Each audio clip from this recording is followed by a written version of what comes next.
Am I the a-hole for realizing I'd rather travel alone than babysit my boyfriend's plate? I didn't think food would be what broke us. We'd only been dating a few months, and in so many ways, things were going great. He was kind, funny, sweet. We clicked fast. I felt safe with him. But then came the food. It started small. I'd suggest dinner at a new restaurant. He'd say he already ate. I'd offer to cook. He'd ask if I could just make grilled cheese. Slowly, I realized his entire diet consisted of 4 things: chicken fingers, grilled cheese, mac and cheese, and occasionally pad thai.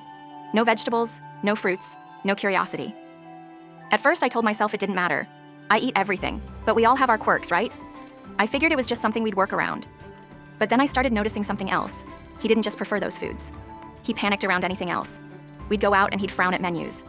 He'd sigh, say, "Nothing looks good," or whisper that he didn't trust certain places. One night, I watched him pick tiny green bits off his grilled cheese for 15 minutes.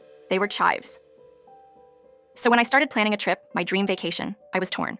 I imagined warm weather, beachside dinners, vibrant food markets, street food, laughing over new dishes. But when I pictured him there, it shifted. I saw myself scanning menus every meal, filtering through apps just to find a place with plain mac and cheese. I imagined him rejecting dish after dish. I imagined every special moment being followed by a quiet complaint that it wasn't the same as what he gets at home.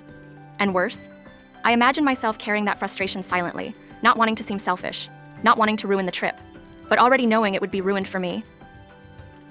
So, I told him. I said I needed this trip for myself, that I didn't think it would be fun for either of us if he came. And he looked hurt, really hurt. He didn't yell, he didn't argue. He just got quiet and said, "So, you'd rather go alone than try to make it work?"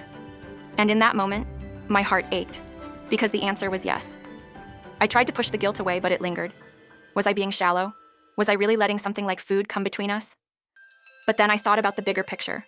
Birthdays, holidays, travel, family dinners, future kids. Would I always be explaining his food to others? Would I always be apologizing on his behalf?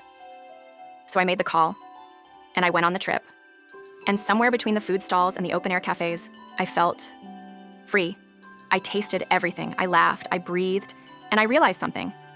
Sometimes it's not just about what someone won't eat. It's about everything else they refuse to try. So tell me, am I the a-hole for choosing 1 week of peace over a lifetime of picky complaints?